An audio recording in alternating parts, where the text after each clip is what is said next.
Does this ring a bell? You were told you were special. You were that kid, the one always buried in a book, reading stuff way, way above your supposed grade level.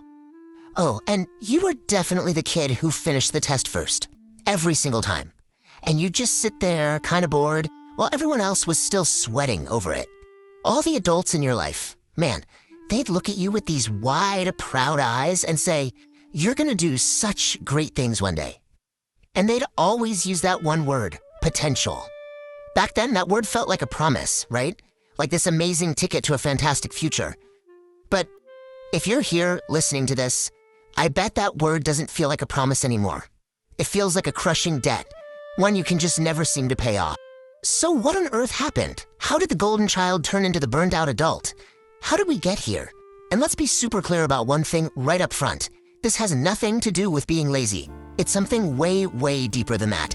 All right, let's get into it. We're going to unpack what I call the curse of potential. We're going to figure out exactly how being called smart when you were little might have, believe it or not, completely sabotaged your life as an adult. So here's the crazy part. The whole problem, this entire trap, it all started with something that seems totally harmless. A compliment. But it was a very specific kind of compliment that kicked this whole mess off. Just take a look at this. Think back. When you were a kid, were you praised for being smart or for trying hard? My guess is you heard, "Wow, you're so smart," way more than you heard, "Hey, you worked really hard on that."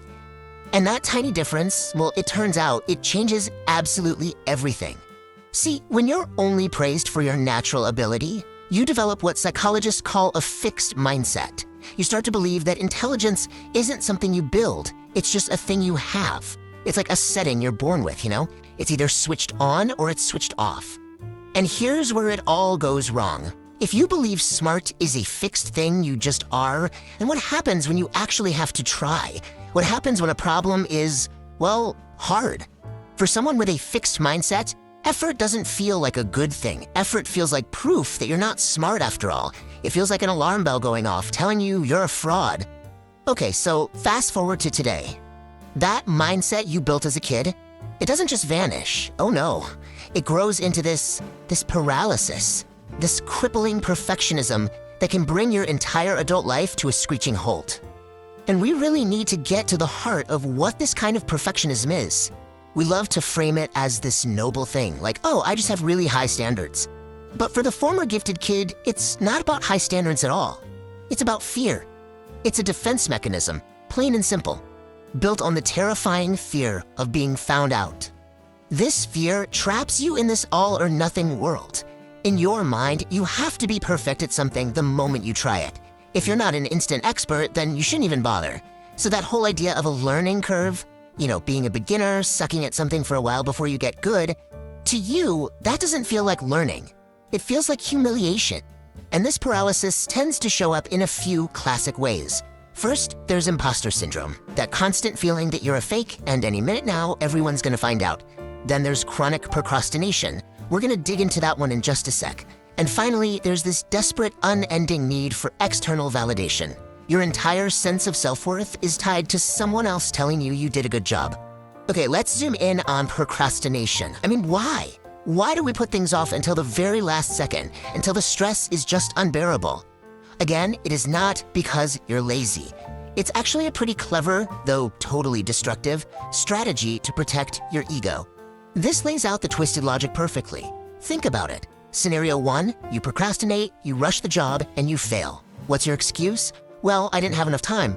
Boom, your ego is safe, your identity as a smart person is protected. But scenario 2, you try your absolute hardest, you pour everything you have into it, and you still fail. What's the conclusion then? In a fixed mindset, there's only one, I guess I'm just not smart enough. And that feels like a death sentence. All right, so how do we break this cycle? How do we escape this trap? It starts with a really radical idea. The solution isn't about becoming more exceptional, it's about finding the freedom in being average. Now, I know that word average might sound like an insult, but I promise you, it is the most liberating truth in the world. Being average means you're allowed to mess up. It means it's okay to ask for help. It means you can finally put down that impossibly heavy weight of potential you've been carrying around for decades. So what's the game plan? Here are 3 steps to get you started. Number 1, Learn to love being a beginner again. Go do something you absolutely suck at and do it where people can see you. Teach your brain that it's not the end of the world.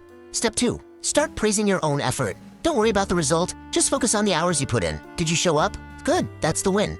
And number 3, kill the ghost of potential. It's not real. Focus on who you are right here, right now. Because a happy person today is worth a million potential geniuses tomorrow. And I really want you to hear this. You don't owe anyone your potential. Not your parents, not your teachers, not even the kid you used to be. It was just a label someone else put on you. It is not a debt, and you are free to walk away from it. And that's really the whole point. You're allowed to stop performing. You don't have to earn your right to be here by being special or gifted. You are allowed to just be. To be messy, to be a work in progress, to be human, to just be you.